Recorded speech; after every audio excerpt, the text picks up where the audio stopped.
Buenas tardes. Antes de comenzar la conferencia, me gustaría agradeceros a todos los que habéis podido venir para poder disfrutar de esta conferencia y sobre todo agradecer la participación de los estudiantes que hoy hemos estado en la universidad, en la Facultad de Historia de UB Raval, para defender la libertad de expresión y la libertad de los alumnos.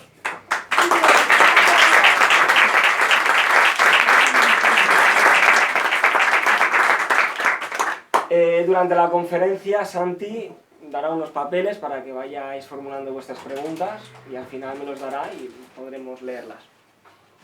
Así que poco más. Tenemos aquí a una eminencia de la historia, Fernando Paz, que nos hablará sobre el Imperio Español, las verdades y los mitos que hay. Cedo la palabra a Fernando. Muchas gracias. Las preguntas, ¿no? Sí, las tengo. Pues adelante. Vale. Sí, porque en lugar de que yo suelte un rollo ahí durante no sé cuánto tiempo, hablando todo el tiempo y todo esto, lo vamos a hacer un poco con un formato distinto, con un poco más entrevista, él me pregunta, yo contesto, tal, un poquillo más juguetón. Yendo ya quizás al ámbito más polémico del Imperio Español, ¿cuál sería el origen de la leyenda negra? Bueno, la leyenda negra nace a comienzos del siglo XVI y nace como una expresión de rechazo a España, porque España es, en principio, pues la potencia dominante, la potencia imperial. Y el primer foco de esa leyenda negra, de ese rechazo, digamos, se produce en Italia. Y es por una cuestión política, es por el control de Italia que se disputan Francia y España. El español es caracterizado de una forma grotesca como un bravucón, un borracho, en fin, un personaje poco recomendable, violador, malvado, que será una constante en toda la leyenda negra y que es una propaganda de guerra en realidad. Eso está pasando hoy también, permitidme que abra un pequeño paréntesis, eso está pasando hoy con muchos de los mitos que perduran, por ejemplo, de la historia contemporánea, que son propaganda de guerra, que en su momento fueron propaganda de guerra, y que tiene su razón de ser en el marco de una guerra. Naturalmente, cuando se produce una guerra, pues los dos bandos, en fin, se caracterizan a sí mismos como bandos pues plenos de pureza y buenas intenciones, y el bando contrario, pues son todos muy malos y todos tienen unos propósitos muy aviesos, perversos y tal, ¿no? Pero claro, lo que es admisible como propaganda de guerra no lo es a la hora de hacer historia, como es natural, ¿no? Y con la leyenda negra también pasa exactamente eso, lo que empieza siendo una propaganda de guerra en el marco de las luchas por el control de Italia entre Francia y España, posteriormente pasará a ser asumido como parte de un relato pretendidamente histórico, caracterizando a los españoles de un modo, como digo, malvado, grotesco, perverso y tal, y a los franceses, que son los que detrás estaban también pagando todo esto, los franceses, digamos, quedan al margen de la crítica. A España se le ha dado siempre muy mal hacer propaganda contra sus enemigos. De hecho, es que no la ha hecho. No ha hecho ese tipo de propaganda, ¿no? Y los enemigos de España, en cambio, sí que han detectado desde el principio, ya digo, desde este siglo XVI, sí que han detectado la capacidad que tiene la propaganda para coadyuvar al propósito de ganar en una guerra. Lógicamente, a través de la propaganda lo que se hace es, deformando al adversario, convertirle en alguien odioso, ¿no? Y eso funciona muy bien, y lo hemos visto en la época contemporánea. Lo que pasa es que en las épocas anteriores a la época contemporánea, y lo estamos viendo sobre todo en nuestros días, es una época vertiginosa, es una época de vértigo, donde el tiempo parece transcurrir mucho más rápido, pero en épocas anteriores a la contemporánea el tiempo iba muy despacio, realmente iba muy despacio. Es decir, una persona vivía esencialmente igual que había vivido su padre y que había vivido su abuelo y que había vivido su bisabuelo, y las cosas no habían cambiado prácticamente nada durante cientos y casi podemos decir miles de años. En cambio, en nuestro tiempo, las cosas de nuestros padres, bueno, vosotros así que sois jóvenes, las cosas de gente como yo, pues os parecen un poco de Parque Jurásico, como a mí me parecían las cosas de mi padre también, pero menos seguramente de lo que a vosotros os parecen nuestras cosas. Y la medición del tiempo histórico para esto es muy importante, porque esa propaganda de la leyenda negra tardó en hacer efecto. Hubiera hecho efecto mucho más rápido si se hubiera dispuesto de los medios tecnológicos de los que disponemos hoy. pero en aquel momento, pues, en fin, esa cooptación de la opinión pública por parte de la leyenda negra fue bastante más lenta. Pero su primer foco es Italia y es un conflicto político. Posiblemente eso no hubiera llegado más lejos si no se hubiera producido fundamentalmente dos hechos. Uno, el descubrimiento de América, y otro, el combate de España en defensa de la fe católica en el marco de la ruptura protestante que empieza a tener lugar en 1517 con la predicación de Lutero. Cuando digamos que entran cuestiones de tipo, aunque el término es un anacronismo, pero para que me entendáis, cuestiones de tipo ideológico, sería más propio llamarlas doctrinales, ¿no? Pero bueno, en términos, como digo, contemporáneos de tipo ideológico, pues entonces es cuando esa leyenda negra adquiere verdaderamente importancia, porque ya lo que hay en juego no es la disputa por la hegemonía de un país o de una región, porque Italia no era un país en términos geográficos, pero no era un estado, ¿no? No lo sería hasta 1871. Entonces, bueno, 69, 70. Entonces, Italia siendo el primer foco, de ahí saltará esa propaganda a Alemania, que tampoco existe como Estado, como sabemos, era un imperio de carácter más nominal que otra cosa, con unas ciertas características propias, pero sin unidad política ni de lejos. Y la parte protestante de Alemania caracteriza de la forma en que los italianos lo habían hecho con los españoles a los ejércitos católicos, y fundamentalmente a los ejércitos españoles. En los pasquines de propaganda, y esa propaganda, tengo que decir, se ve muy fuertemente impulsada por el descubrimiento de la imprenta, que se está empezando a generalizar entonces. En la propaganda protestante, el español aparece como un, pues eso, como un personaje también, bueno, pues como aparecía en Italia, ¿no? Un personaje absolutamente deformado, pero le añaden algunas características propias.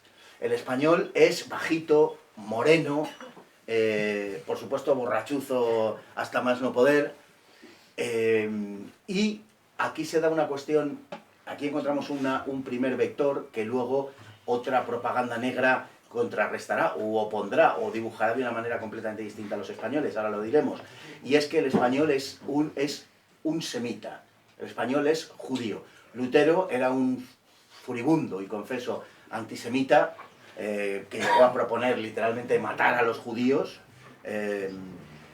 y por tanto ese odio a los judíos, ese rechazo de los judíos, hace que caracterice como judío al español.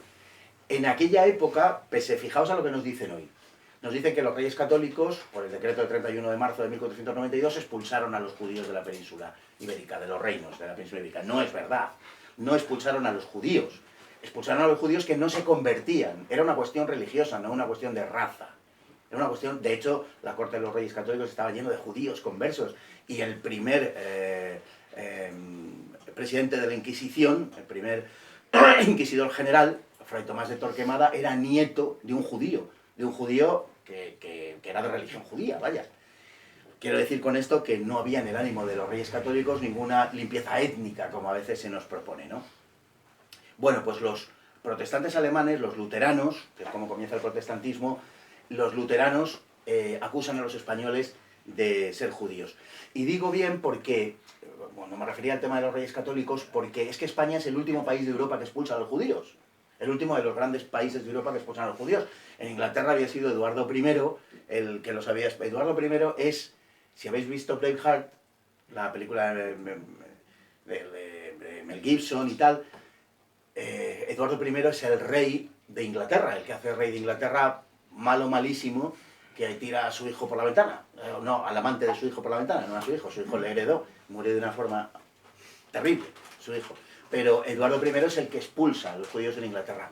En Francia los expulsan los expulsa Felipe IV, Felipe el Hermoso, no Felipe el Hermoso el español del siglo XVI, sino Felipe el Hermoso de Francia a comienzos del siglo XIV, ¿no? Y habían sido expulsados de toda Europa prácticamente, y España era el último país que quedaba como un país sin haber expulsado a los judíos, que quedaba como receptáculo de los judíos. Y por eso, digamos que identificaban en esa época el español con el judío. Erasmo de Rotterdam, que era el humanista por excelencia de esa época, y en parte, bueno, a veces se le relaciona, aunque él no fue nunca protestante, claro, pero se le relaciona con el origen, de alguna manera, del protestantismo del luteranismo por proponer una reforma de la Iglesia en profundidad y tal, bueno, Erasmo de Rotterdam se niega explícitamente a venir a España por varias razones, y una de las razones que alega es que es un país de judíos. Entonces, esa identificación del español con el judío está en la propaganda contra España que se efectúa en Alemania. Y Alemania es otro de los vectores fundamentales de la leyenda negra antiespañola. Otro, Holanda. Fijaos, en Holanda acusan a los españoles de todo lo contrario, de ser antisemitas.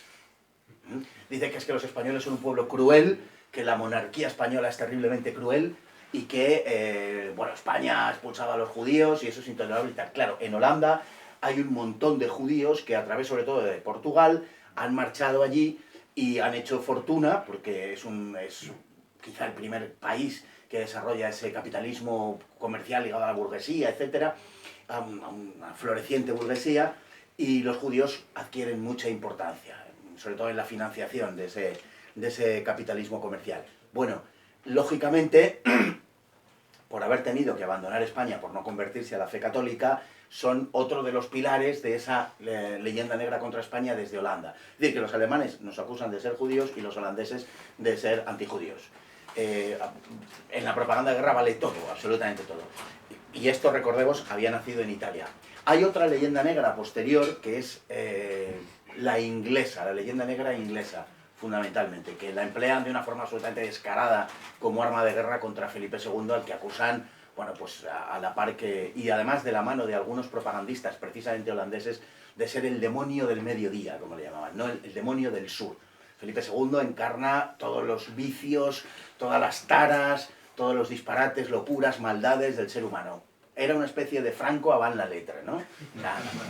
Sí, pues Franco es el único hombre en la historia que jamás tuvo ninguna virtud, como sabéis. Pues antes que Franco, para la propaganda protestante, para la propaganda enemiga de España, Felipe II.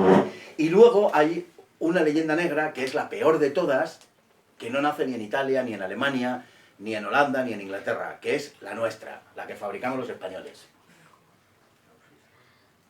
Es la leyenda negra que nace en América, que nace sobre todo de la mano de Fray Bartolomé de las Casas, que para defender una serie de tesis en origen bien intencionadas, de defensa de los indios, porque indudablemente se están cometiendo abusos contra los indios, para defender eso, pues empieza a inventarse las cifras y a inventarse las cosas que pasan allí. Y entonces los que efectivamente son abusos, sin duda ninguna, pues lo convierte poco menos que en una especie de genocidio planificado. Y eso es asumido en gran parte por España, hasta tal punto que cuando se produce la controversia de Valladolid, que es un fenómeno único en la historia, por el que no lo conozca lo describo brevemente, delante del emperador Carlos V, el rey Carlos I de España, dos escuelas que se enfrentan le plantean nada menos que el dilema de la legitimidad de la conquista de América. Si conquistar América es legítimo o no. Os aseguro que nunca, jamás en la historia, ningún conquistador se ha planteado si su conquista era legítima. Nunca. Solamente en este caso se produce, y hay un enfrentamiento entre Ginés de Sepúlveda y Fray Bartolomé de las Casas, fundamentalmente en presencia del legado papal, lo que hoy llamaríamos el nuncio, o algo parecido.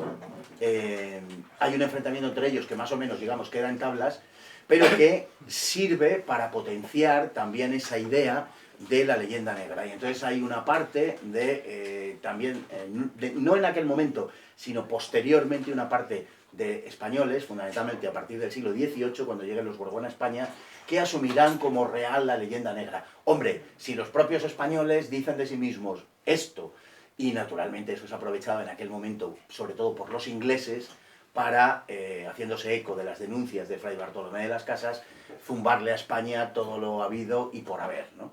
Entonces son los núcleos fundamentales de la leyenda negra que se ha prolongado hasta el día de hoy. Hay que decir también, porque es de justicia, que sí es verdad que ha quedado en la historia como, en fin, algo asumido a nivel popular, también es cierto que ese tipo de cosas ya hoy las gentes ilustradas en Europa no las sostienen, o sea, no se las cree nadie. Y un ejemplo de eso, y un ejemplo fundamental de eso, es todo lo que se ha escrito, lo que se ha investigado acerca de la Inquisición, por ejemplo, ¿no? La Inquisición es la quinta esencia de los males de la leyenda negra española, ¿no? Imaginaos curas taimados en la sombra planeando cómo exterminar a miles de personas y cosas así, ¿no? Bueno, la Inquisición a lo largo de, salvando los primeros años, que tiene que enfrentarse a la cuestión de los conversos, que es una cuestión muy grave, salvando los 50 primeros años de existencia de la Inquisición, durante el resto de su existencia, durante el resto de la existencia de la Inquisición, unos 300 años,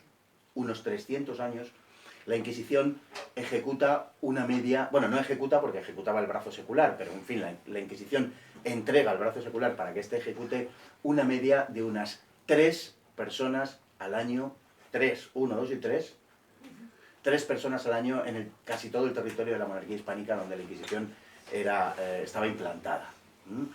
A lo largo de toda su historia, hoy se calcula que la Inquisición ejecutó, los números son disputados sin duda ninguna, pero hoy se tiende a aceptar la cifra de unas 3.000 personas, 5.000 quizá. Ese es el número de ejecutados por la Inquisición a lo largo de toda su historia. Es un número francamente ridículo. Estamos hablando de que la Inquisición se aprueba en 1478, se pone en funcionamiento en 1480, solo en su momento en Sevilla, y termina en el primer tercio del siglo XIX. Digo, porque no hay una fecha exacta, puesto que es abolida, es vuelta a aprobar, pero no de la misma manera que antes, en fin. A lo largo de todo ese tiempo, unos 350 años, grosso modo. Bueno, pues en 350 años ese es el número de ejecutados de la Inquisición. En Inglaterra, durante ese periodo de tiempo, se ha calculado que se ejecutaron unas 260.000 sentencias de muerte. Por cosas tales como robar una oveja. En la Inglaterra ilustradísima de Isabel I, se ejecutaba por robar una oveja. Y en la Inglaterra de Cromwell no necesitabas ni robar la oveja. O sea, esta es la leyenda negra española, estos son los orígenes de la leyenda negra española y por qué ha cuajado, en definitiva. Hoy, como digo, insisto, en fin, los estudiosos, historiadores y las clases cultas de Occidente no se creen la leyenda negra. Es decir, ya afortunadamente, y he puesto el ejemplo de la Inquisición, ha pasado a mejor vida. Has comentado que los países extranjeros tenían un afán político para la propagación de la leyenda negra, pero ¿qué afán tenía la propia España para inventarse, como Fray Bartolomé de las Casas, qué afán tenía para darle más importancia, ¿no? Es decir, poner más muertos, más injusticias, más violencia de la que realmente había? Bueno, España no tenía ningún afán en eso, pero sí había españoles, como el caso de Fray Bartolomé de las Casas, que efectivamente, partiendo de algunos hechos reales, habían sobredimensionado aquello hasta sacarlo completamente de quicio, ¿no? Entonces, España indudablemente en su actuación mundial, internacional, era la gran potencia de aquella época. España perseguía dos cosas. Por un lado, indiscutiblemente, asentar su propio poder. Los españoles no eran seres angelicales, querubínicos, que habían venido a la tierra, no sé qué. Los españoles tenían sus necesidades materiales como todo el mundo. Y tenían una verdadera voluntad de imponer su poder en otras partes del mundo. Esto es así. Ahora bien, España tenía un concepto de la imposición de ese poder, y aquí entronco con la segunda razón de la expansión española, que era una motivación y un objetivo de expansión de la fe. Es que tengamos en cuenta, porque podemos decir ante esto, joder, es que los españoles en definitiva, pues sí, parece que está usted diciendo que es que eran mejores que los ingleses o que los franceses o que tal. Pero yo no voy a calificar de mejor o peor, aunque tengo mi opinión al respecto. Lo que sí digo es que los españoles habían pasado 800 años de cruzada para expulsar al Islam de la península. Y esos 800 años de cruzada habían creado el propio espíritu de la nación histórica española. Es que la nación histórica española nace a partir de Recaredo. Nace en el siglo VI, en el tercer concilio de Toledo, cuando la monarquía visigótica se convierte al catolicismo y se identifica ya completamente con el pueblo hispanogodo, anterior hispano-romano, ¿no? Entonces, claro, y a partir de ahí, la invasión del 711, a partir del siglo VIII, lo que hay es un hacerse en torno a la idea del catolicismo, claro. Y por tanto, la expansión, es decir, la expansión para conseguir poder, que indudablemente estaba ahí y que se servía de unos instrumentos, pues como son la voluntad de poder, como es la codicia, como es el dominio, por supuesto que se servía de esos elementos, pero tenía también esa idea, sin la cual no se entiende lo otro, esa idea de la conquista a la sombra de la cruz, o a la luz de la cruz. Entonces, es un fenómeno que va inextricablemente unido. De hecho, España seguirá combatiendo durante la Edad Moderna, ya con escasas perspectivas de triunfo, por la defensa de la fe. Su razón y motivo era la defensa de la fe. Había otras cuestiones, también estaban los territorios patrimoniales de los Habsburgo, estaba también esa voluntad de poder que todavía se mantenía, sin duda ninguna. Pero si España se hubiera guiado, si la monarquía se hubiera guiado por su interés personal exclusivo de poder y por obtener un beneficio a corto plazo, digamos, o un beneficio de tipo exclusivamente material, hubiéramos abandonado muchísimas de las empresas que emprendimos, porque no eran rentables de ninguna de las maneras. Entonces, España no tenía ningún interés en aquella época, por lo menos, en autofustigarse, pero siempre hay gente, siempre hay españoles, o, en fin, nacionales de otros países, pero en este caso españoles, pues que como el caso de Fray Bartolomé de las Casas, pues, en fin, se autofustigaban. Pero no, esa no era la empresa nacional, por decirlo así. Sí que es verdad que en España siempre hubo, en la monarquía, en esta época de la que estamos hablando, siempre hubo una alta exigencia moral. Y eso viene marcado fundamentalmente por la obra de Isabel la Católica, de Isabel I. Eso es indiscutible. Es decir, desde las campañas de Granada hasta las disposiciones acerca de América, la altura moral que brilla en la documentación, en la voluntad de la reina, bastante más que en la del rey, por cierto, del cual llevo su nombre, la voluntad de la reina era indiscutiblemente de una altura moral como muy pocas veces, si es que alguna, ha conocido la historia, teniendo en cuenta, además, la época en la que estamos, que también es algo a lo que tendremos que hacer referencia porque es importante.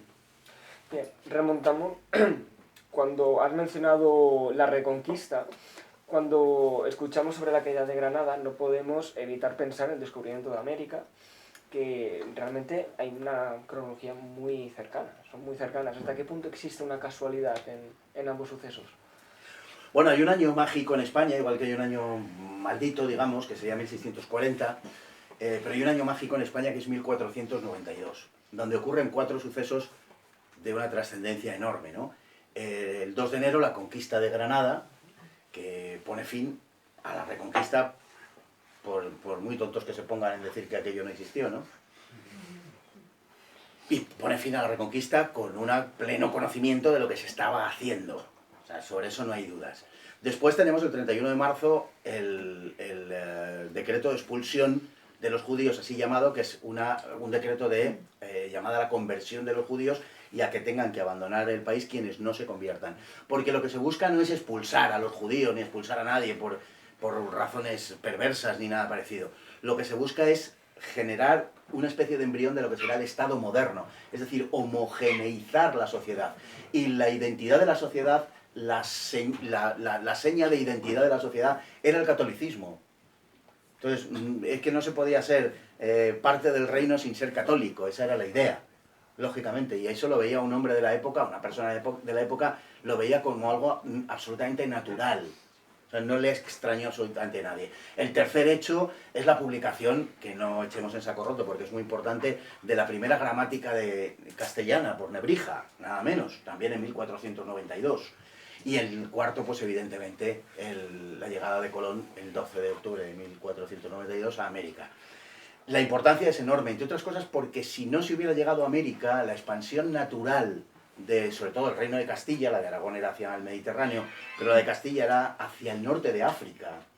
Y lo que hubiera sucedido habría sido que probablemente ese impulso conquistador que se desvió hacia América, por decirlo de alguna manera, se hubiera dirigido hacia lo que es hoy el Magreb. No sabemos hacia dónde hubiera podido llegar, pero con toda probabilidad. De hecho, bueno, no probabilidad, con certeza, porque de hecho ya se había tomado posesión de numerosísimas plazas en el norte de África por parte de los reyes católicos. Además, no había esa separación tan honda como nos parece Europa, África, sino que en la Edad Media, por ejemplo, el imperio almohade se extendió hasta el Tajo y ocupaba todo el Magreb prácticamente, e incluso una parte sustancial, grande del Sahel, y de la misma manera se veía como una continuidad del África para los que procedían de Europa.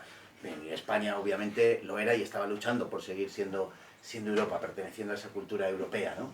Entonces, el noroeste africano hubiera sido seguramente, vamos seguro, el lugar de expansión. Imaginémonos que América no hubiera existido, o imaginémonos que Inglaterra hubiera descubierto América, o en fin, cualquier otra alternativa, improbable por otro lado, pero que hubiera sucedido, pues España se hubiera asentado en el norte de África. Eso hubiera sido lo lógico. Por lo tanto, bueno, casualidad, en fin, coincidencia, sí, casualidad en todo caso, pero casualidad muy fértil, desde luego. Un pequeño inciso, un recordatorio para aquellos que tengan el papel para escribir su pregunta. Una vez hayan terminado de escribir, devuelvan el papel a Santi. Gracias.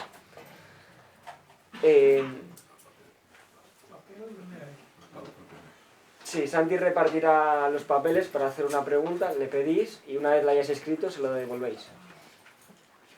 Volviendo al tema, quizás es fruto de la leyenda negra, pero ¿hasta qué punto existe un reduccionismo a la hora de afirmar que los conquistadores era gente cuyo único afán era el oro y que era gente inculta, bárbara? Bueno, había de todo en los conquistadores, y es una respuesta comodín, pero es que es la verdad. Había de todo en los conquistadores. Mira, si nos ponemos en el siglo XVI, la conquista de México, la conquista de Perú, que son los dos grandes núcleos de la presencia española tradicionalmente en América, claro, estamos hablando de una época en la cual cruzar el océano, embarcarse, solo embarcarse, era poner en riesgo la vida.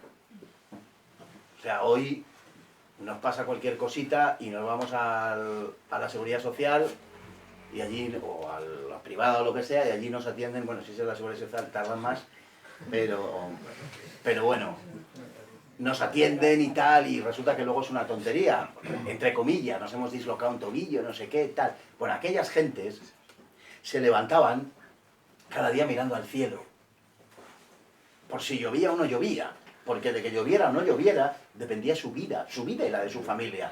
Literalmente así, es decir, la seguridad que tenemos en la vida actual no existía en absoluto, ni nada parecido. Cada uno se las componía como pudiera. Y en ese contexto histórico, embarcarse era ir directamente a jugarse la vida. Prácticamente ningún buque que cruzaba el océano llegaba a América con todos sus tripulantes y con toda su dotación y con todo su pasaje vivo. O sea, no. Además, había en los siglos XVI y XVII fundamentalmente, y por supuesto antes, pero antes no se iba a América, como es natural, había una imposibilidad a partir de un determinado momento, una imposibilidad de vivir con unas condiciones mínimas. Se sabe que en los buques, a partir de la quinta semana, existía un tráfico negro de filetes de rata, por ejemplo, ¿no? La rata estaba cotizadísima, ¿no? Sí, la rata estaba cotizadísima y muy pocas veces se podía acceder a ella, ¿no? Los buques portugueses, por ejemplo, que salían de Lisboa, hacían la ruta. Los portugueses fueron unos marineros extraordinarios. Hasta bien entrado el siglo XVI eran los mejores marineros del mundo, mejores que los castellanos. Y conocían las rutas mejor que los castellanos porque habían llegado mucho más lejos. Fijaos en el mundo mental en el que vivían, ¿no? La experiencia de la gente era que según tú ibas hacia el sur, ibas navegando hacia el sur, bueno, navegando o andando, ¿no? Pero ibas hacia el sur, hacía más calor. Bueno, esto se conocía desde hacía muchísimo tiempo. El origen del nombre África, que es un origen griego, significa sin frío, ¿no? Porque tenían la experiencia de los griegos de que, entre Creta y Egipto, había diferencia, eso que está cerquita y tal, pero ¿por qué? Porque a Egipto llegaban los vientos procedentes del Valle del Nilo, tal. Bueno, Pues según ibas bajando, hacía cada vez más calor. Y entonces los musulmanes, que no eran tontos, conocedores de que los cristianos habían llegado en la segunda mitad del siglo XV al Cabo Bojador, pero no habían pasado de allí, hicieron correr la especie de que si seguías bajando, seguía aumentando el calor. Y llegaba un momento en donde el mar entraba en ebullición, como cuando cueces un huevo duro. Y entonces las naves pues se deshacían y los hombres morían cocidos en el mar. Esto la gente lo creía. La gente sabía que el mundo era redondo, o sea, hay muchos mitos que no son verdad, pero sí que había otros que la gente entonces creía, porque venían avalados por su experiencia. Decían, joder, pues es verdad, cuanto más bajas hacia el sur, más calor hace, luego lo mismo es verdad que esto tal, ¿no? Es decir, vivían en un atreverse, en a ver cómo lo hacían, en tener unos miedos lógicos, las tripulaciones se sublevaban contra Colón, estuvieron a punto de sublevarse y Colón les engañó, y bueno, felizmente les engañó, porque dijo, no, yo he visto gaviotas y he visto pájaros y tal y cual, tenemos que estar muy cerca, no había visto nada, pero tenía que contar la historia para que la gente pues no se rebelara, ¿no? Y les prometió que si en 3 días no llegaban a América, bueno, América obviamente, no a América, si no llegaban, si no veían tierra, les prometió que retrocederían y volverían. Lo cual era otro disparate, porque volver no les hubiera salvado, o tenían que haber hecho la travesía otra vez para atrás. Bueno, decía que los portugueses, cuando salían de Lisboa, viajaban en dirección a Madeira y luego cruzaban el Atlántico. Los españoles iban a Canarias, ellos iban a Madeira. Hay un lugar en esa zona que se conocía como el Mar de las Yeguas, porque los portugueses, cuando pasaban por esa zona, las tormentas eran tales, el mar abierto, que los caballos que llevaban en los barcos tenían que empezar a arrojarlos al mar para perder lastre. Hoy, cuando le ponen una inyección letal a un perrito porque tiene una enfermedad, en España nos manifestamos. Por otras cosas no, pero por eso sí, ¿no? Bueno, pues imaginaos esa gente que tiraba los caballos por la borda, ¿vale? No sé a quién les hubiera liado. El Mar de las Yeguas estaba plagado literalmente de esqueletos de caballos. Y luego tenían que cruzar desde Madeira hasta Brasil. Los buques portugueses tenían que enfrentar unas situaciones terribles. Los españoles también, pero teníamos la suerte de que íbamos a las más occidentales de las Canarias, que quedan un poquito más cerca, o algo más cerca, o sustancialmente más cerca, ¿no? Es decir, la gente que se embarcaba corría unos terribles peligros desde el primer momento en que lo hacían. Cuando la latitud era muy alta, se pelaban de frío y no había defensas contra el frío. O sea, no había calefacción en los barquitos de madera, en las carabelas. No llevaban calefacción. Cuando hacía calor, iba a decir una cosa muy fea, te aguantas. O sea, no hay otra posibilidad. Cuando llueve, una gran parte del pasaje no tiene más remedio que ponerse así, porque no caben todos. Bueno, y no os digo ya otros fenómenos meteorológicos, y de tormentas, etcétera, ¿no? O sea, imaginaos la gente que se marea, lo que pasaban. Bueno, así sucesivamente. Era no arriesgarse, sino que sabías a priori que una gran parte del pasaje no iba a llegar. Una parte mayor, una parte menor, pero no iba a llegar. Súmale a eso que, bueno, finalmente ya llegas a América. Y llegas a un sitio donde lo que ves es un tío muy renegrío, en pelotas, brincando y con un taparrabos. Y 4 plumas aquí. Y hablando de una cosa que no entiendes. Y que hay unos bichos muy peligrosos que no has visto en tu vida, que desde luego no te los encuentras en la provincia de Ciudad Real, que te pican y date por picado. O sea, mosquitos. Unas temperaturas inconcebibles. Una humedad como cercana al 100%. O sea, una cosa que te cuesta respirar. Que es que te cuesta respirar. Llegas allí y dices, pero ¿qué coño hago yo aquí? ¿Para qué me he venido con lo bien que estaba allí en Teruel? Claro, tú dile a un tío, esto los primeros pardillos que iban, no, pero luego esto se sabe. Y claro, a la gente le costaba ir.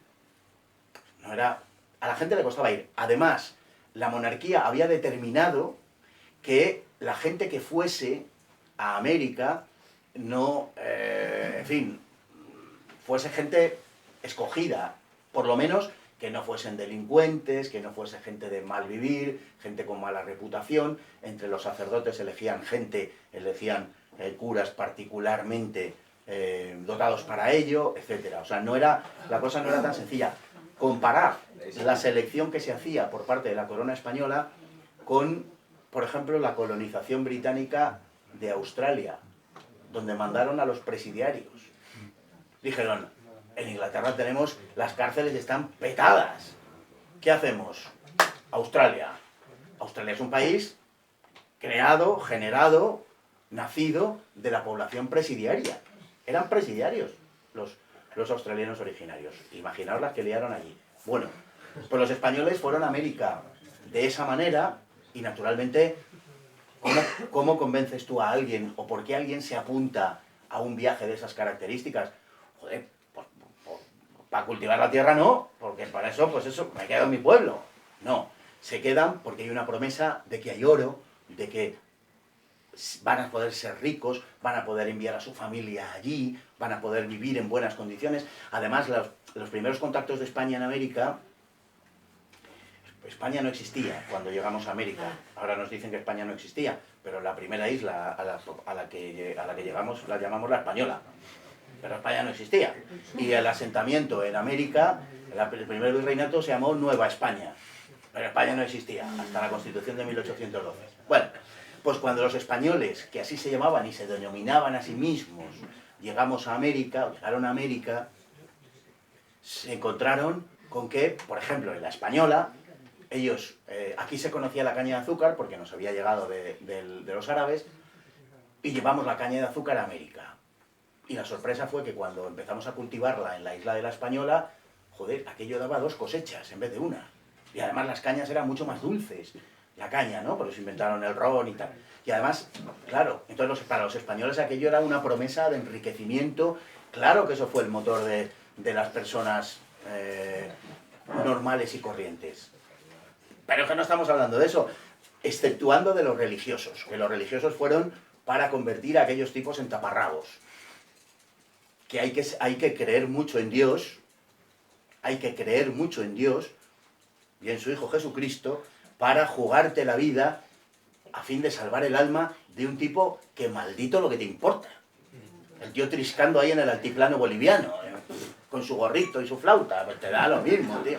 O sea, que se condena por lo que se condene. O sea, a mí que me tal.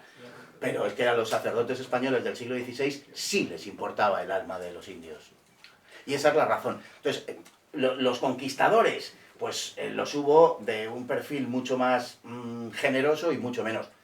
Hernán Cortés, digan lo que digan, y Pizarro.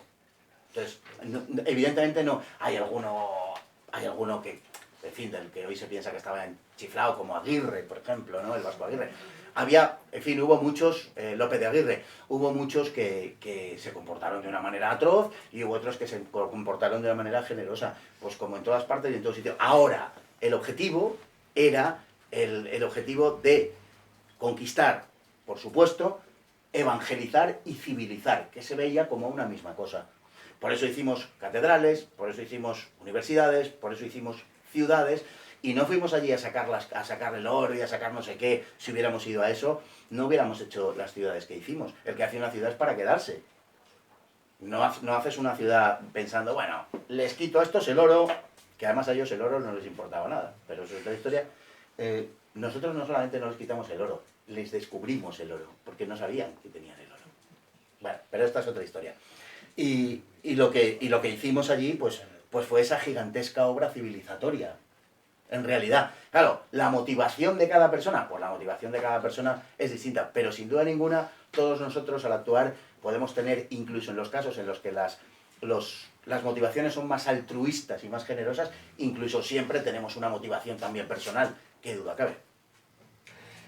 Cuando pensamos en el Imperio Español es indudable también pensar en el catolicismo y en el papel de la Iglesia. Sin embargo, hay quien afirma que España tenía un afán más de expoliar América, pero la Iglesia no lo veía bien y que a fin de cuentas cada uno iba según un interés religioso o un interés económico. ¿Hasta qué punto esto es cierto? A ver, España, la conquista española, de América, cuando dicen, explotaron las minas y tal. Joder, ¿y las de Almadén también? Claro, explotaron las minas como explotamos las minas de la península ibérica. Pues claro, pues sí, y... Es decir, el afán de explotación. El afán de explotación es ridículo. En toda la explotación minera de España en América, toda, equivale aproximadamente a la explotación minera mexicana hoy de unos 5 años. Es decir, México en 5 años saca lo mismo que sacó España durante toda la época del virreinato. Esa es la realidad. Es decir, claro, había que mantenerse, claro, había que, en la medida de lo posible, autoabastecerse. Para finales del siglo XVII, América era prácticamente autónoma, casi en todos los sentidos, prácticamente en todos los sentidos. Tenían que pagarse su defensa, tenían que pagarse su comercio. De Buenos Aires a Caracas se tardaban 9 meses, que se dice pronto, un embarazo, o sea, de Buenos Aires a Caracas. Lo que tenías que atravesar, desiertos, cordilleras, selvas, la menudencia del Amazonas, en fin, esas cositas, y lógicamente eso había que sostenerlo. Claro que España, claro que explotó las minas, por supuesto, y claro que España pescaba en las costas de América, y claro que comerciaba, pues por supuesto. Ahora, ¿el objetivo era el de explotarlo? No, el objetivo, lo que hizo España en su historia en esa época fue desplegarse en el mundo y en consecuencia entregarse a sí misma. Es decir, lo que hacía España donde iba era una especie de réplicas de España. Las instituciones eran, con las debidas modificaciones, las mismas que había en España. De hecho, los virreyes no eran más que los reyes, solo que ante la imposibilidad física de que el rey estuviera allí, y por no arrostrar los riesgos, además, de abandonar España por un lado y de la navegación que hemos contado antes más o menos por el otro, pues existía una figura que era la del virrey, que era el que hacía las veces del rey. Bueno, y este es el que ordenaba todo aquel espacio. Cuando hablan de la explotación, lo que estaba estipulado, lo que había que pagar era el 20% a la corona, el quinto real que se llamaba. Ese 20%, aunque habría mucho que matizar al respecto, pero grosso modo iba a la península. El resto se quedaba allí, se quedó allí. Y cuando algunos se quejan y reivindican y dicen devolvernos el oro y todas estas cosas y tal, es decir, mira, el oro, y más que el oro, que no se han enterado, la plata, porque la verdad explotación fue la plata, realmente está en América. Está en sus ciudades, está en sus calles, está en sus iglesias, está en sus universidades, está en sus calzadas, en sus caminos, en sus puertos. Está ahí. Fíjate la vocación de permanencia de España, que normalmente tú cuando te estableces en un sitio, cuando un imperio colonial se establece en un sitio, lo que hace es establecerse en la costa y a partir de ahí comerciar con el interior y que los nativos se las apañen para transportar las cosas hasta la costa. Pero España, más que por razones de defensa, prácticamente no estableció ninguna gran ciudad en la costa. Luego sí se desarrollaron algunas, pero las ciudades que crea España en ocasiones de la nada y en otras a partir de poblaciones muy pequeñas, los españoles las erigen en zonas del interior y buscando zonas, además, elevadas.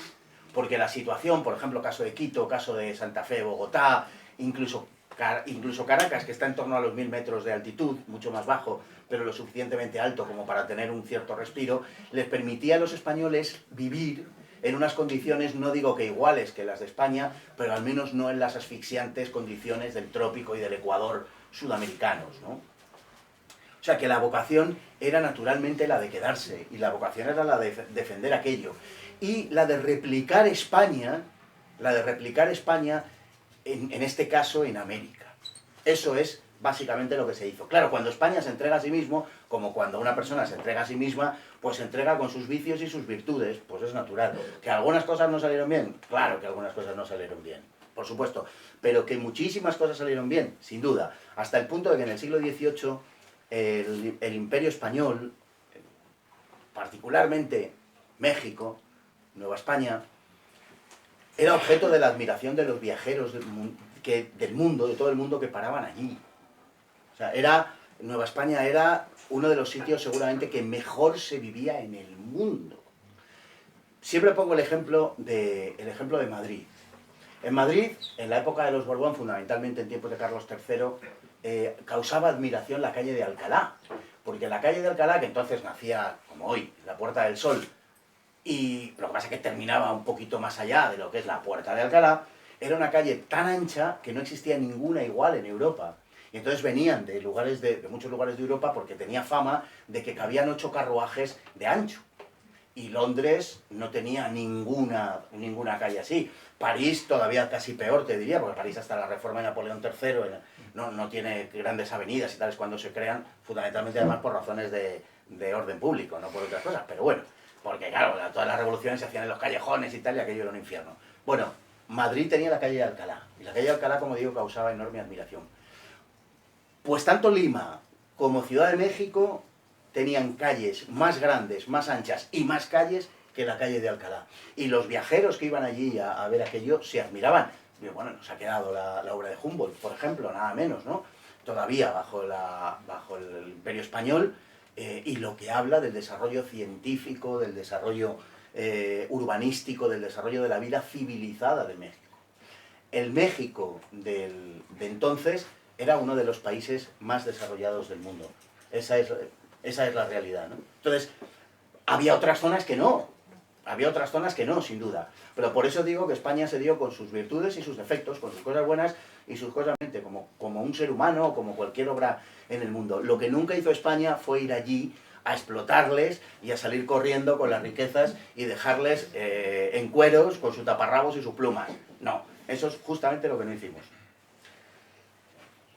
Mencionando esta creación de grandes empresas para América y bueno, las grandes ciudades, universidades, iglesias, realmente si había este buen nivel de vida en América, ¿por qué 3 siglos más tarde se independizan o tienen ese afán de independencia?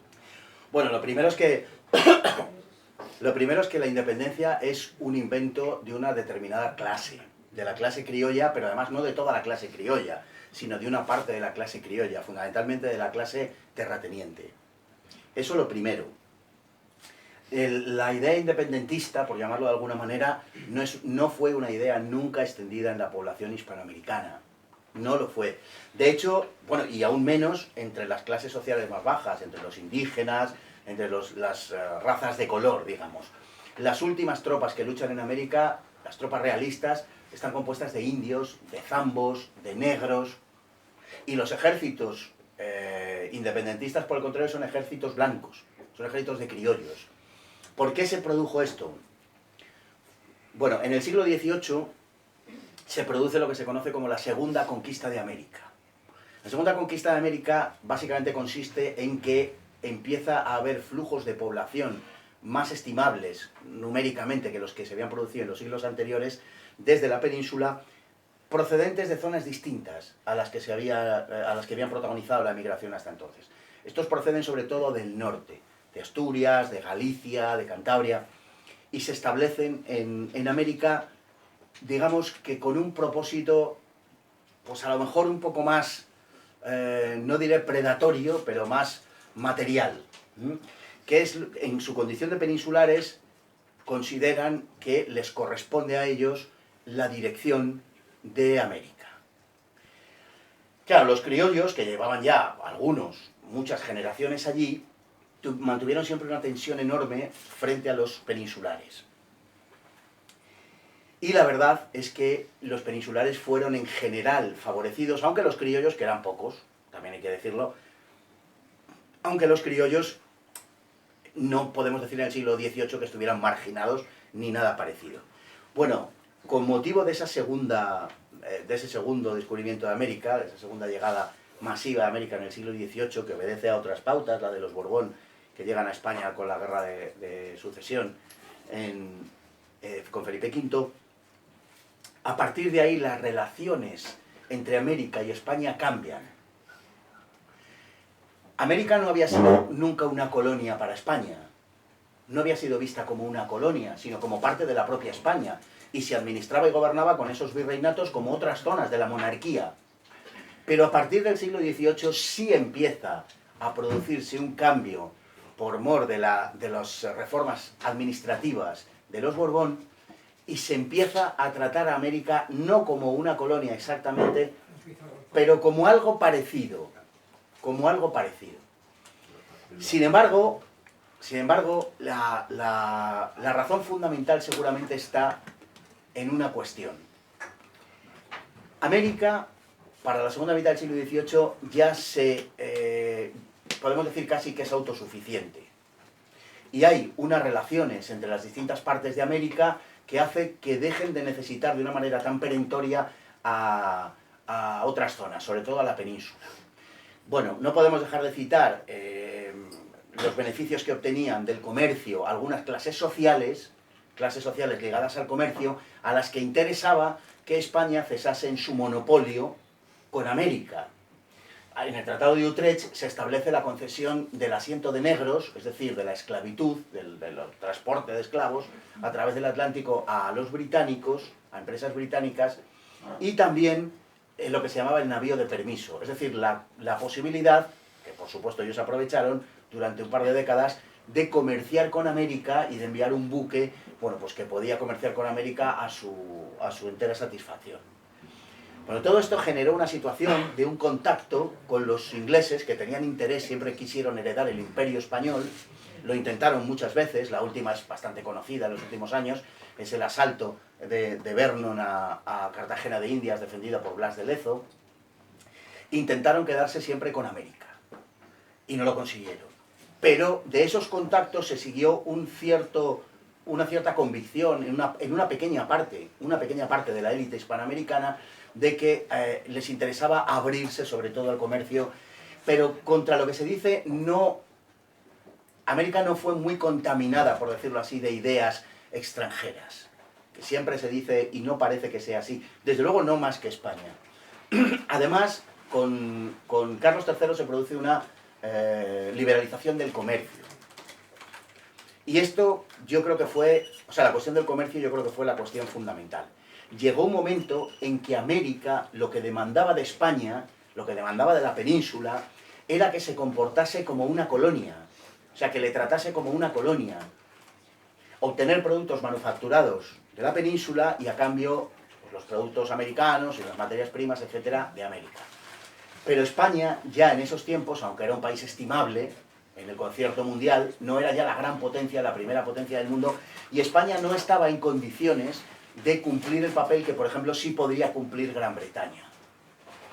Y es a partir de aquí donde empieza, por decir así, la desafección de la élite social hispanoamericana al respecto de España. Es decir, es por una razón fundamentalmente de comercio, de beneficio.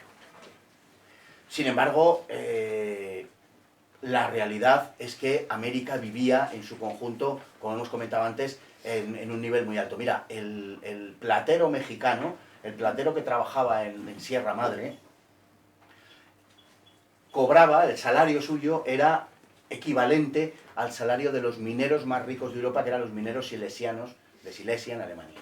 Por ejemplo, la producción agraria de Nueva España, de México, estaba a la altura de la producción agraria por hectárea francesa. Por lo tanto, podemos estimar que era el doble prácticamente de la producción de la hectárea castellana. Vivían muy bien. No había razones objetivas, por decirlo así, ni tampoco en el gobierno para la independencia. Le hizo mucho daño la expulsión en 1767 de los jesuitas. Los jesuitas mantenían un nivel muy alto cultural en América, también en España, pero estamos refiriendo ahora a América. Y esa pérdida, esa expulsión de los jesuitas dejó sin altos niveles educativos a las élites criollas. Y eso también, eso fue algo que siempre, en fin, que siempre hizo, de lo que siempre se quejaron, que siempre les hizo daño. Pero no olvidemos, para terminar, que la razón del independentismo americano, la razón a corto plazo, es solamente una. Es que los franceses invaden España, invaden la península ibérica, y lo que se produce ante la defección de la monarquía de Carlos IV y de Fernando VII, que, en fin, ponen la corona a modo de alfombrilla a los pies de Napoleón, la corona de España, lo que sucede es que en España hay una reacción frente a la ocupación francesa y frente a las exigencias francesas. Y ante la defección del poder real se constituyen poderes locales. En España surgen las juntas, en principio las juntas locales, que van constituyendo juntas provinciales y luego la junta central. Ese mismo fenómeno se produce en América, exactamente igual. El movimiento independentista nace precisamente como un movimiento de defensa de la legitimidad del rey y de la legitimidad hispánica de América. Nace exactamente como lo contrario de lo que es. ¿Qué sucede? Bueno, pues que a través de un proceso muy largo, en el que hay guerras que se suceden, periodos de paz, traiciones de unos a los otros, peticiones a España para construir una confederación, pero Fernando VII la rechaza, en fin, a través de un proceso muy complejo se va produciendo una desafección que se extiende por todo el continente, por etapas en gran medida, pero que acaba desgarrando España, porque España, no es que fueran dos Españas, es que había una España europea y una España americana. Y la España americana rompe con la España europea, en parte por la torpeza de la España europea también, pero fundamentalmente por las razones que hemos apuntado antes. Es decir, que nace como un movimiento al revés de protesta ante la ocupación francesa y de recuperación de la legitimidad propia. No olvidemos una cosa, la lucha contra Napoleón, y en el principio de los movimientos americanos sucede lo mismo, es una lucha por la afirmación de la fe católica. Napoleón era el anticristo. La Revolución Francesa era doctrinas satánicas. Y el pueblo español se rebela contra la ocupación francesa no por ser franceses o no solo por ser franceses, sino porque eran ateos y anticristianos, anticatólicos. Porque cuando después del trienio liberal en 1823 se produzca la intervención de los 100.000 hijos de San Luis, también franceses, el pueblo no se rebelará contra esos franceses. ¿Por qué? Porque esos franceses vienen a restaurar la fe católica.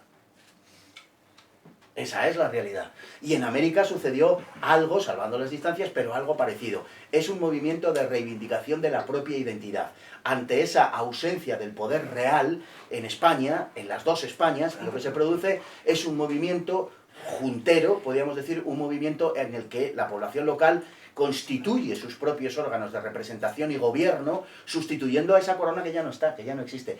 ¿Cuál es el problema de todo esto? Tanto en España, en la España peninsular, en la España europea como en la España americana, que ese proceso es en sí mismo revolucionario. O si no lo es, porque es discutible que pueda serlo, yo considero que sí lo es, pero bueno, es discutible, en todo caso sí lleva en sí mismo la condición de la revolución. Eso, en definitiva, es lo que pasa en América, sobre unas causas de fondo que difícilmente justificarían algo como la independencia americana. La invasión napoleónica es el motivo y la razón por la que comienza esa rebelión que termina derivando finalmente en las guerras de independencia, que son guerras civiles, guerras entre españoles, y que son guerras que además hay muchos episodios en las guerras de independencia hispanoamericanas en los cuales, sin ningún afán dramático, pero es verdad que fue así, se enfrentaron hermanos contra hermanos, literalmente. Es decir, algunos hermanos estaban en los ejércitos realistas y otros hermanos estaban en los ejércitos criollos. Fue una guerra civil, con todas las de la ley, una guerra civil de una América que hasta entonces era pujante y que a partir de su independencia se convirtió en la América depauperada que conocemos hoy, a manos de esas élites que le hicieron la guerra a España, a manos de esas élites, bueno, que cada uno las considere como quiera. Un último apunte.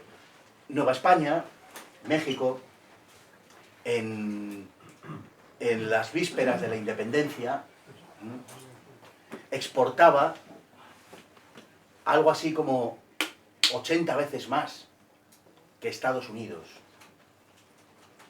Bueno, el muro hoy lo están levantando los norteamericanos para que no entren los mexicanos, no los mexicanos para que no entren los norteamericanos. Algo pasó a partir de la independencia que ha conducido a aquellas prósperas tierras americanas que lo eran en el conjunto del mundo, a la pobreza y a la degradación en la que están hoy sumidas.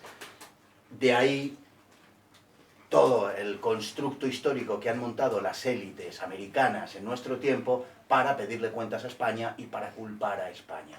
Porque en la medida en la que sean capaces de culpar a España, algo para lo que nosotros ya nos damos bastante maña en estos tiempos, en la medida en la que sean culpables, o que sean capaces, perdón, de culpar a España, ellos naturalmente son exonerados de toda culpa. Cuando ellos, las élites criollas, son los responsables únicos de la situación en la que está hoy América. Bien, pues muchísimas gracias, Fernando, por haber estado aquí. Muchas gracias.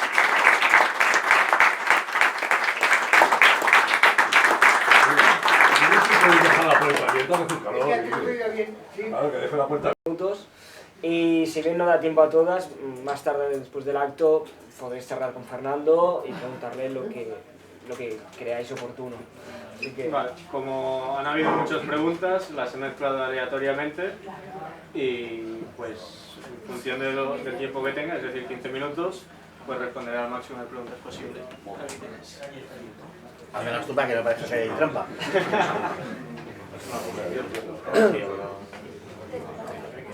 Si fuimos pioneros en llevar nuestras costumbres y nuestra religión a América y aparte pues, les ayudamos a civilizar el territorio, ¿por qué hay una invención de la leyenda negra si en realidad solo queríamos prosperar cuando se llegó a América?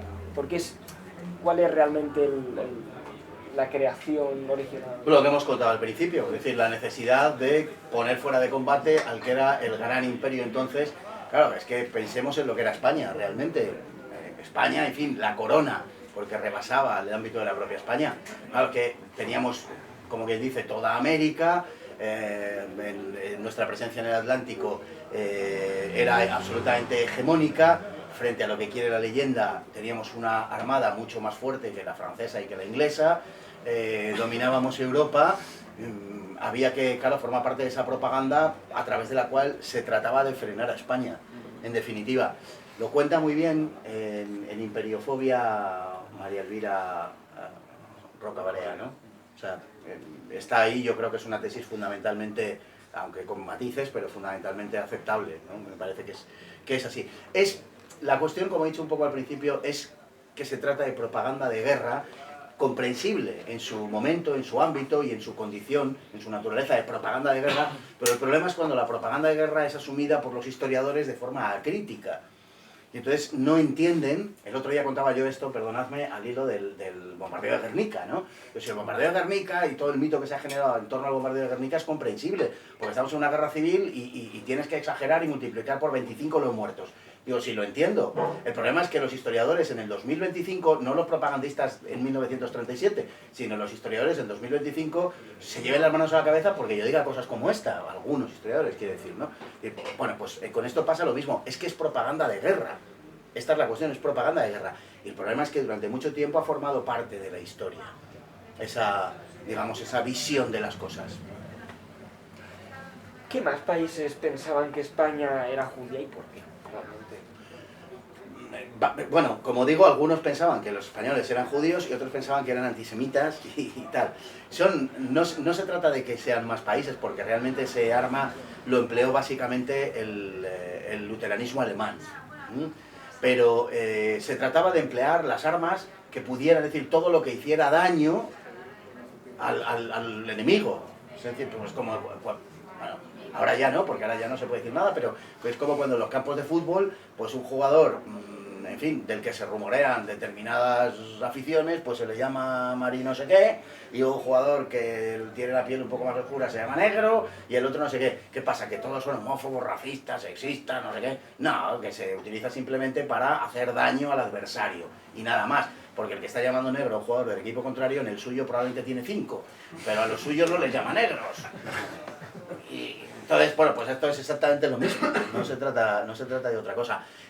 Básicamente fue un argumento empleado por los luteranos alemanes, el de acusar a los españoles de judíos, pero era presente en general pues en esa zona más norte de España, de Europa, perdón, sin motivo, ni lo uno ni lo otro, ni de que fueran judíos ni antisemitas, porque como digo, España había sido la última en expulsar a los judíos de su territorio, y no con un afán, repito, racista, sino con un afán religioso, porque la religión, como decíamos antes, pues era el engrudo a través del cual se homogeneizaba socialmente, o se homogeneizaba la sociedad. Entonces esa era la razón.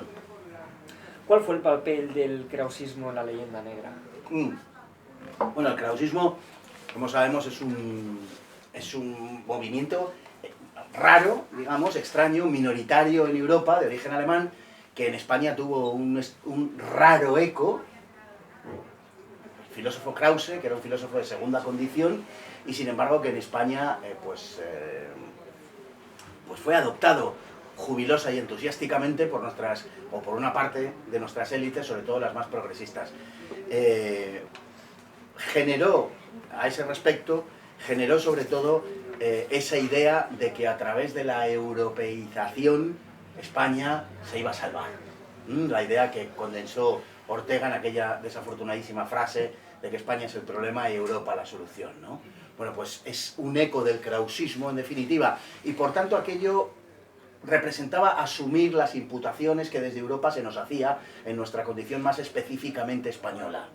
Y claro, la leyenda negra en gran parte pues formaba parte de ese corpus del relato y de la narrativa contra la España oscura, vieja, una España que no había sido incapaz de producir más que belicosos ejércitos, que no, el arte español era un asco, la literatura ni os cuento y la ciencia no había existido nunca. Bueno, nada que ver con la realidad, absolutamente nada que ver con la realidad, pero formaba parte de ese discurso. Y sin duda ninguna el krausismo, como la instrucción libre de enseñanza, etcétera, abundaba en esa idea, ¿no? Tuvo mucho que ver con la culpabilización de España, con la autoculpabilización de España, y en consecuencia, pues con un sentido de la desnacionalización. Es algo ante lo que asistimos, a lo que estamos asistiendo hoy, por ejemplo. Hoy tenemos un ministro, madre mía, el de Cultura, siempre mandan al más tonto a Cultura, yo lo sé, es una cosa prodigiosa, que están hablando de descolonizar los museos y cosas así, ¿no? Claro, ¿eso qué representa? De verdad, ¿qué representa?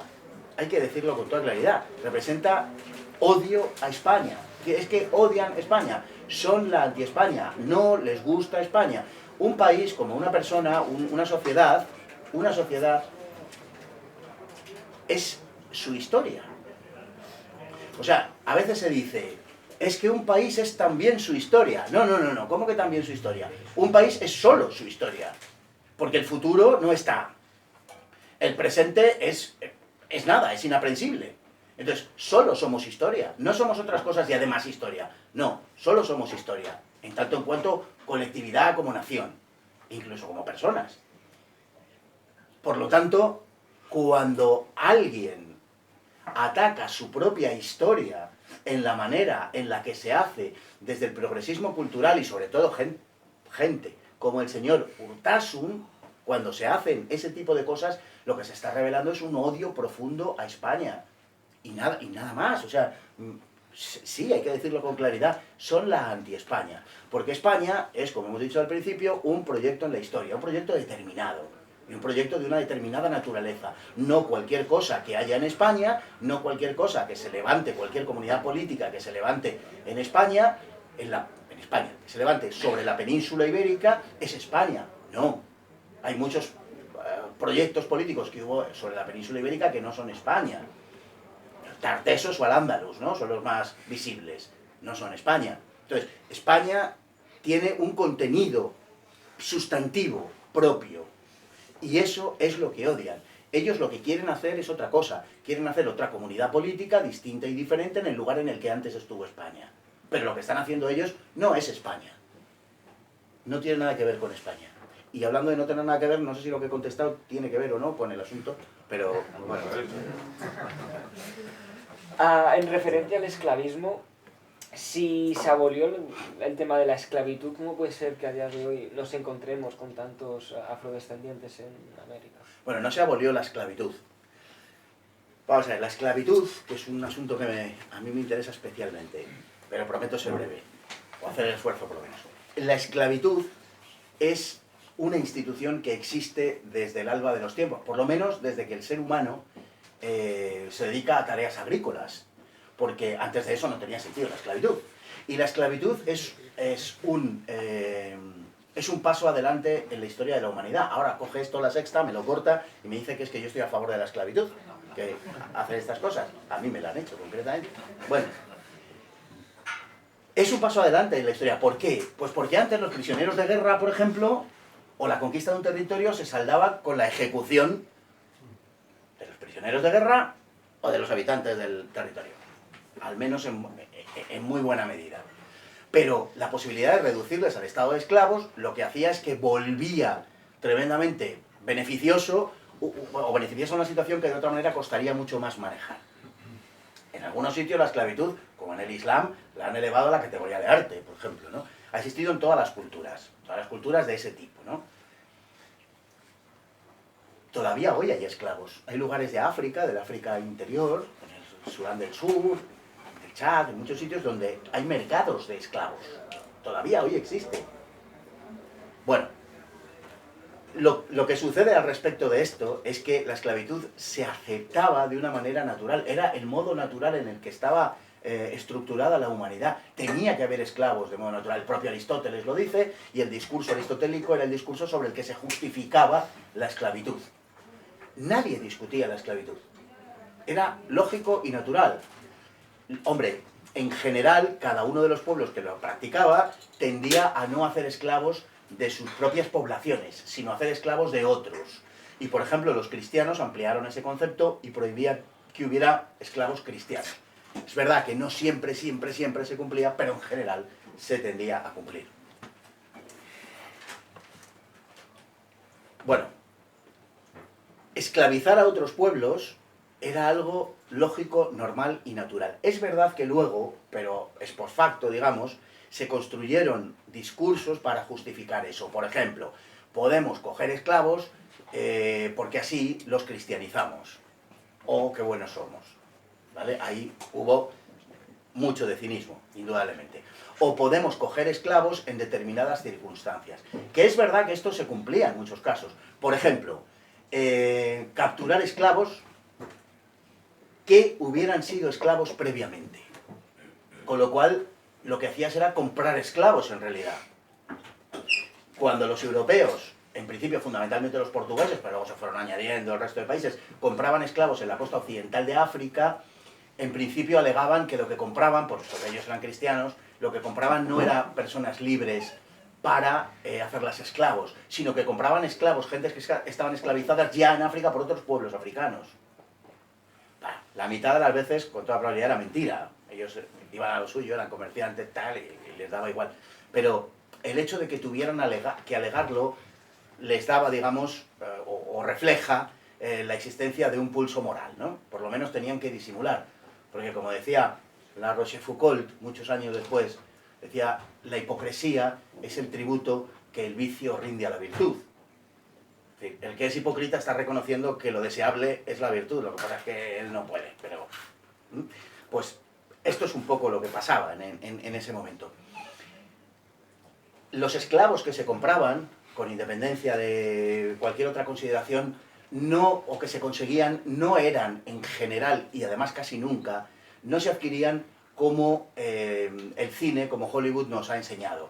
Una embarcación echaba el ancla a 60 metros de la costa, bajaban en pequeños botes hasta la costa y allí perseguían por la playa a los esclavos. ¿No? Había una serie cuando yo era pequeño, se llamaba Raíces, que nos mostraba esto, ¿no? Es decir, se capturaban esclavos como animales.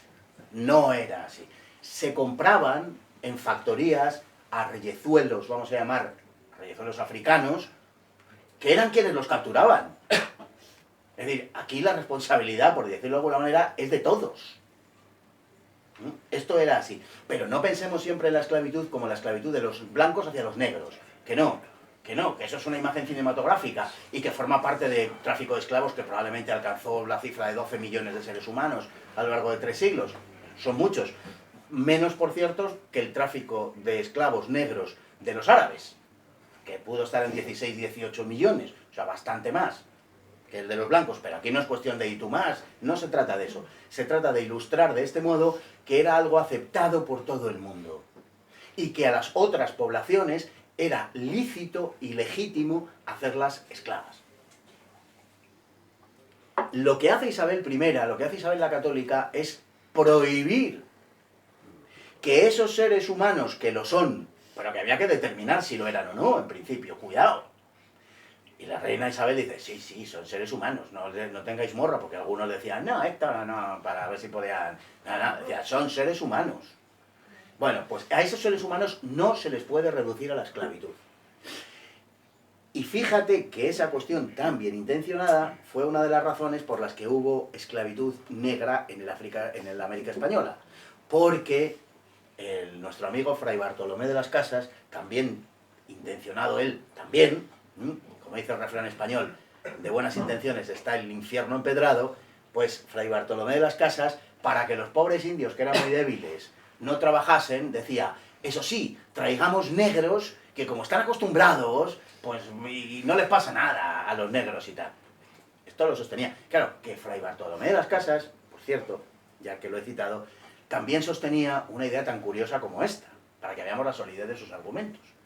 Y es que no teníamos que echarnos las manos a la cabeza y que escandalizarnos tanto de la antropofagia de los pueblos indígenas, de los nativos americanos, porque al fin y al cabo la antropofagia era como la comunión pero sin metáfora, decía. Este es Fray Bartolomé de las Casas, ¿vale? Porque luego vemos sus estatuas por ahí, la cátedra no sé qué... Bueno, pues esto decía este buen hombre, ¿no?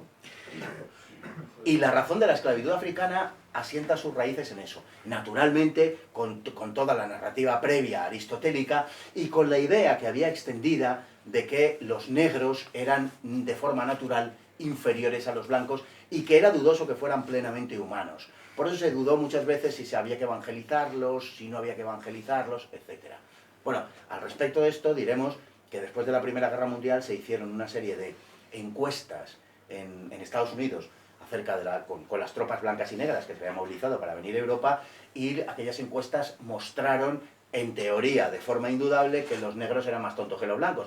El problema es que las encuestas se las habían hecho en un ámbito cultural mucho más reconocible para los blancos que para los negros. Por ejemplo, hacían preguntas sobre mecánica a las cuales los negros no se dedicaban en absoluto. Y entonces a los negros no se les decía, ¿lo ves? Es tonto. No era el caso. Bueno, pues pasaba un poco lo mismo con esta historia. Se creía que los negros eran inferiores, eran más tontos. Se les enseñaba, se les predicaba o se les contaban cosas después de haberles dado 2 lecciones rápidas de CCC de lengua, y claro, no entendían los misterios de la fe y decían, pues es que son tontos, ya que no son seres humanos. No era cierto, evidentemente, no era así, pero era lo que en aquel momento se creía. Entonces, estaban más... podían ser reducidos a la esclavitud de una forma, digamos, mucho más legítima.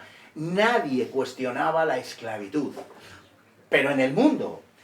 Por tanto, cuando nos lanzan los discursos, esos discursos antioccidentales, antiblancos, todas estas cosas, en los medios de comunicación, no es que Europa o el hombre blanco sea el culpable de la esclavitud. No. El hombre blanco no fue ni el primero que hizo esclavos, ni el que más esclavos hizo. El hombre blanco, en cambio, sí fue el primero que abolió la esclavitud. Cuando la esclavitud seguía existiendo en todo el mundo, el único que la abolió fue el hombre blanco. Fue el occidental, fue el europeo. Decirlo del hombre blanco está muy feo hoy en día. Pero coño, es que eran blancos. Bueno, entonces se aceptaba de manera natural y lógica, sin mayor problema, la esclavitud por todos los conceptos. Es, haciendo el paralelismo con lo que acabo de decir, Isabel la Católica la primera que dice no, a estos hay que tratarles, son súbditos de su majestad y hay que tratarles como a cualquier otro. Y entonces empiezan las leyes de Burgos, las nuevas leyes de India, las leyes de 1512 y 1542, donde se les da teóricamente todas las consideraciones que evidentemente no siempre se cumplieron. Pues claro que no. Como no todo el mundo se para en los semáforos en 2025, ¿verdad que no? Y decimos, sacamos la conclusión de que en 2025 no había una ley que regulara el tráfico, porque como había gente que se saltaba los semáforos, oiga, no, esto no es así, no es verdad. Bueno, pues de la misma manera, lógicamente aquellas leyes había veces que no se cumplían. Gente que vivía en lugares remotísimos, que se tardaban 2 meses en llegar, pues hacían de su capa un sayo, evidentemente, sí. Pero ¿cuáles eran los intereses de la corona? ¿Cuáles eran los objetivos de la corona? Eran muy otros. Y la razón por la que llegan a América esas grandes cantidades de negros, menos proporcionalmente, por cierto, en las zonas españolas que en otras, pero que llegan es por esa razón. Porque alguien tiene que cultivar, no hay población europea para cultivar, porque los españoles no iban a ser campesinos ni ganaderos, aunque sobre todo campesinos, ni mineros, y alguien tenía que dedicarse a eso, y entonces se trasladaban los negros allí. Claro que hubo esclavitud en América Española, por supuesto que hubo esclavitud, como en todas partes del mundo, solo que diferente, y además, en fin, bueno, ya no me extiendo más, pero reglada por una serie de normas y consideraciones que no se daban en otro lugar. Por ejemplo, casi todas las mujeres trabajaban en el ámbito doméstico, no estaban picando piedra, ni estaban en el campo, no. Trabajaban en las casas de la gente más pudiente, y normalmente los esclavos negros españoles, normalmente eran manumitidos, eran liberados cuando moría el amo. En casi todas las disposiciones testamentarias de los propietarios de esclavos españoles, hispanos, manumitían a los negros, y la mayoría se quedaban a vivir en las mismas casas en las que estaban trabajando como negros esclavos, pero como libres. O sea, esta es la realidad. Por otra parte, llegó a haber unidades del ejército español en las que había negros. Pues en la Florida existió una unidad famosa y célebre de negros españoles luchando con nuestro ejército. Y de hecho la Florida se convirtió, a partir del reinado de Carlos II, en un lugar de atracción, ya terminó, en un lugar de atracción para los negros de las colonias británicas, porque los negros que llegaban a la Florida, procedentes de las colonias británicas, si se bautizaban en la fe católica, eran inmediatamente considerados libres y se les ofrecía la posibilidad de luchar en el ejército español. O sea, las condiciones eran, quiero decir, y subrayarlo porque es muy importante, diferentes. Ya desde la época de Alfonso X el Sabio, que en las partidas había empezado a regular la cuestión de la esclavitud, considerándola como una desgracia, porque se consideraba desde el principio. Es decir, que habría muchísimo que matizar, pero indudablemente sí existió esclavitud negra en el Imperio Español durante la presencia de España allí. Termina. Pues muchas gracias, reiterar el agradecimiento.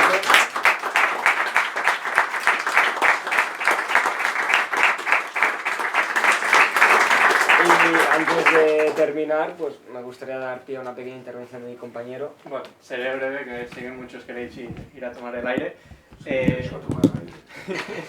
Este acto ha sido organizado por Estudiants pel Canvi, que somos una asociación de jóvenes patriotas que luchamos en las universidades catalanas, ¿sí? Y también organizamos actos con grandes ponentes como es Fernando.